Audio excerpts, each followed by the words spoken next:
박영입니다. 자, 앞에 제가 람다식, if else를 람다식으로 만드는 것에 대해서 한번 영상을 찍었었죠. 근데 이 질문을 하신 분이 또 질문을 했어. 여기다가 보여드릴게요. 네. 이게 무슨 말이냐면은 처리하는 로직을 이 조건에 따른 이 처리하는 로직을 동적으로 구현을 하고 싶어 해. 그래서 이렇게 하는 방법이 어떤 방법이 있을까? 만약에 이게 동적으로 처리하는 방법이 따로 없다라고 하면 이 if문 안에 케이스문이라든가 또 if else문을 또 넣으면 되겠죠. 그렇게 하면 좀 안 이쁘잖아. 그죠? 근데 우리는 뭘 할지 알아. 간지나는 코딩을 할 줄 알잖아요. 그래서 간지나는 코딩으로 이거를 해결하는 방법을 한번 보여드리도록 하겠습니다. 이것도 꿀팁 영상이니까 꼭 챙겨보세요.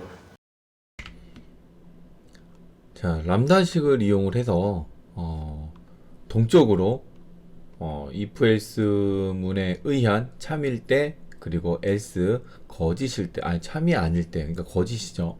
거짓일 때 이때 처리되는 로직을 동적으로 구현을 해서 이 프로그램이 동적으로 처리가 가능하게 만드는 방법을 학습을 해볼게요. 역시 람다식으로 하는 겁니다. 그러면 여기서 중요한 게 뭐냐면은 if문과 if문의 조건식이 참일 때 그때 실행되는 로직을 이거를 넘기면 되겠죠. 넘겨서 이거를 받아서 처리를 하면 돼요. 보통 우리를 이 부분을 if else문에 펑션을 호출하면 되잖아요. 그러니까 메서드죠. 메서드를 호출하면 됩니다. 뭐 이런 식인 거죠. 예를 들면 자, 여기서 if문 뭐 true야. 이때 이렇게 해서 뭐 true true 펑션 func라는 메소드를 호출을 하는 겁니다. 그리고 여기에서 뭐 public static 뭐 true func 해서 여기서 이렇게 처리하는 로직을 이렇게 구현을 하면 돼요. 반환 자료형이고 뭐가 아무것도 없네요. 네, void 네, 이렇게 할게요. 이렇게 돼서 처리를 하면은 이 부분에 여기에서 동적으로 처리를 할 수가 있죠. 이런 식으로 뭐 예를 들어서 뭐 값이 하나 있으면 좋을 것 같아요. 이렇게 한번 해볼게요. 뭐 input 값이 있는데 값을 y라고 하겠습니다. 이때 이 값을 여기다 넘기는 거죠. 그러면은 자 스트링으로 받는 거예요. 받았을 때 여기서 뭐 스위치 문으로 할까요? if 문으로 할게요. 그냥 if 뭐 얘가 뭐 점 equal 이것보다 이렇게 쓰는 게 좋죠. 이렇게 y일 때 equal 얘가 y일 때 이때 뭐 syso 해서 인풋을 출력을 하고 아니면 뭐 else일 때는 n으로 이렇게 출력을 해라. 이렇게 해도 동적으로 처리를 할 수가 있겠죠. 이 부분에 else일 때는 뭐 또 하나 더 만들어야 되나? true, false, 네, false 펑션 해가지고 여기다가 이렇게 하면 되겠죠. 이렇게 되면은 false 펑션이 실행이 되겠죠. 이때는 뭐 얘를 반대로 교치를 해야 될 것 같아요. 이렇게 하면 되겠네요. 그죠? 이렇게 해서 얘는 당연히 실행이 안 되니까 이렇게 노란 선이 경고가 들어온 거고요. 이렇게 처리를 하면 될 것 같아요. 그래서 이렇게 하는 게 아니라 아예 이 식을 만들어서 넘기는 겁니다. 요것을 한번 해볼 거예요. 요렇게만 하면 너무 재미가 없죠? 우리가 하고자 하는 거는 이게 아닙니다. 간지나는 코딩. 원래 좀 일본어, 저는 제2 외국어를 일본어를 배웠지만 사실 일본어를 그렇게 좋아하질 않아요. 간지나는 말을 별로 좋아하는 말은 아닌데 간지나는 코딩이다라고 옆에서 얘기를 해가지고 계속 이게 입에 붙어서 쓰고 있는데 아무튼 간지나는 코딩 우리는 배웠으니까 이거를 활용을 해서 한번 구현을 해보도록 하겠습니다. 자, 여기서 이 내용을 그대로 이용을 할 거예요. 그리고 이 내용은 사실 필요가 없는데 그냥 놔두겠습니다. 자, 이 내용을 자세히 보면 인풋 값은 있어요. 그리고 출력 값도 있는데 이렇게 처리할 게 아니라 요 부분을 이렇게 할게요. 인풋 값도 필요 없어. 어차피 실행될 거야. 그죠? 어차피 실행될 거기 때문에 없는 걸로 처리를 한번 해볼게요. 이렇게 할 거예요. 자, 식을 만들 건데, 자, 매개 변수가 없어. 반환 자료용도 없습니다.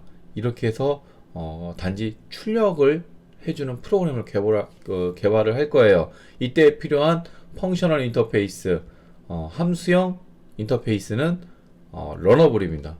러너블. 자, 러너블에 요거를 한번 만들어 볼 거예요. 트루 펑션. 자, 트루 펑션은 매개 변수가 없다라고 했어요. 그리고 여기서는 syso 이 로직은 참일 때 내용을 처리합니다 라고 할 거예요. 하나 더.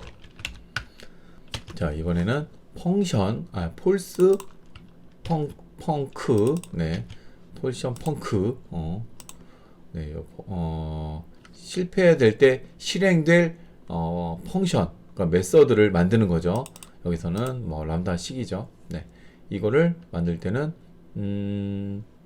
이때는 거짓일 때죠. 거짓일 때 내용을 처리합니다 라고 합니다. 자, 그러면 이제 메서드를 만들어야겠죠. 이 내용은 이거를 위한 내용이라서 요거는 삭제를 하고요. 자, 다시 만들어 보는 거죠. 이제 펑션을 만들 거예요. 펑션은 이렇게 할 겁니다. 자, 한번 보세요. 여기까지는 쉬워요. 스태틱, 그리고 반환 자료용 없고 바로 출력을 할 거예요. 테스트라고 메서드를 만들 겁니다. 여기 뭐가 있냐면은 인풋 값이 필요해요. 자, 그리고 러너블 트루 펑션, 참일 때 펑션을 실행을 할 겁니다. 자, 그리고 거짓일 때 펑션을 실행을 할 겁니다. 네, 요렇게 해서 메서드를 만들 거예요. 요렇게. 네, 재밌죠? 이거는 람다식이라고 우리는 배웠어요.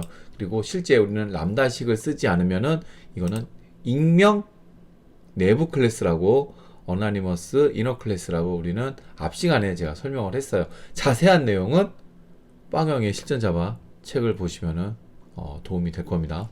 자, 여기에서 이렇게 하는 거죠. if y일 때 equals 요거죠. 일 때는 들어온 값, 얘와 비교를 하는 거죠. 그리고 이때 어떠한 내용을 실행을 할 것이냐, 얘죠. 얘 참일 때 실행하는 메서드를 받아옵니다. 람다식으로. 다른 얘기로 하자면은 익명 내부 클래스죠. 익명 내부 클래스로 받아와서 실행을 할 거예요. 자, 런어블의 실행 메서드는 런입니다. 런. 네. 무슨 말인지 모르시면은 이거 공부하셔야 됩니다. 자, 그리고 요 괄호가 여기 있는 게 아니죠. 왜 이렇게 되어 있지? 이렇게 되어 있는 거죠. 네. 자, 그리고 실패됐을 때 실행되는 람다식은 이거죠. 마찬가지로 런어블이기 때문에 런어블은 런입니다. 네, 책에 설명 다 되어 있어요. 네. 자, 이렇게 해서 실행을 하게 되면은, 자, 어떻게 실행을 하느냐, 얘를 넣어야겠죠. 자, 여기다가 이 테스트 메서드를 호출할 거예요. 당연히 인풋값 넣어줘야죠. 자, 그리고 성공했을 때 실행될 식을 보냅니다. 동쪽으로 처리를 하게 되겠네요. 자, 이렇게 실행을 하는 메서드를 이제 호출을 하게 됩니다. 자, 이렇게 되면, 자, 참일 때 내용을 처리합니다. 이 내용이 참이 아니야, 그러니까 y가 아니야, z라고 할게요. 그냥 그러면은 거짓일 때 내용을 처리합니다. 이 내용을 동쪽으로 처리를 한다 그랬잖아요. 자, 요거를 하나씩 더 만들어. 이번엔 2야, 2. 자, 참일 때 이렇게 하고 여기다가 2 이렇게 이렇게도 할 수가 있는 거죠. 이때는 내용을 좀 바꿔볼 거예요. 이렇게 해서 여기다가 이렇게 하면 마지막에 세미콜론 넣어줘야 되고요. SYSO 1이라고 할까? 뭐라고 하지? 참일 때 내용을 처리한 결과를 출력합니다. 투투 이렇게 할게요. 얘도 마찬가지로 거짓일 때니까 처리한부터 이렇게 해서 투투 할게요. 이렇게 해서 투투 해서 하게 되면은 똑같은 메서드를 실행을 하지만 처리되는 로직은 동적으로 처리를 하는 거죠. 처음에는 이 두 개의 메서드를 람다식을 보내서 처리를 하게 되고, 두 번째는 이 두 친구를 보내는 거죠. 자, 실행을 한번 해볼게요. 두 개의 똑같은 메서드를 보내는데 다른 내용을 처리를 합니다. 다시 y로 바꾸면은 y 요거죠. 네, 컨트롤 F11 잘못 넣으셨어요. 자, 이렇게 나오죠. 자, 참일 때 내용을 처리합니다. 첫 번째 여기에서 실행될 때는 참이니까 얘가 실행이 될 거고요. 두 번째는 얘가 실행이 되겠네요. 네, 이렇게 해서 동적으로 얼마든지 람다 식을 이용을 해서 즉석에서 식을 만들어서 어떠한 대응이든지 다양하게 할 수 있도록 맞춤형 프로그래밍을 할 수 있는 거죠. 이거를 if else로 한다라고 하면 여기다가 경우의 수에 따라서 값이 뭐일 때는 if 값이 뭐고 뭐가 뭐일 때 어떻게 처리하고 뭐가 뭐일 때 또 어떻게 처리하고 이런 식으로 해서 if else 문이 상황에 따라서 계속 늘어나야 돼요.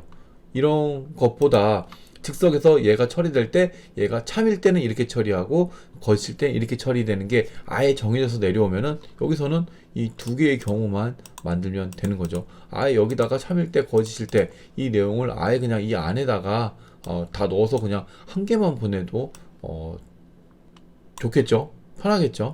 그렇죠? 일부러 두 개를 한번 만들어 봤습니다. 자, 보셨나요? 참고로 이거는 제가 어느 경우에서 사용을 했냐면은 오픈 API 서버를 만드는데 인터페이스 정의서가 정확하게 정해져 있잖아요. 그래서 이 정해진 거를 클래스 파일로, VO, 밸류 오브젝트라고 그러죠. 참조 자료형으로 클래스로 만들어서 거기에다가 만들었어요. 그래서 뭐라 그래, 서비스를 하는 요구사항 인터페이스 정의서가 있고, 우리는 반환해야 되는 인터페이스 정의서가 있잖아요. 이거를 맵으로 안 하고 제가 좀 까다롭게 체크를 하기 위해서 밸류 오브젝트를 만들었고, 여기에 인터페이스를 만들어서 밸리데이션 체크하는 메서드를 꼭 만들게 추가를 했습니다. 그래서 이거를 처리를 하기 위해서는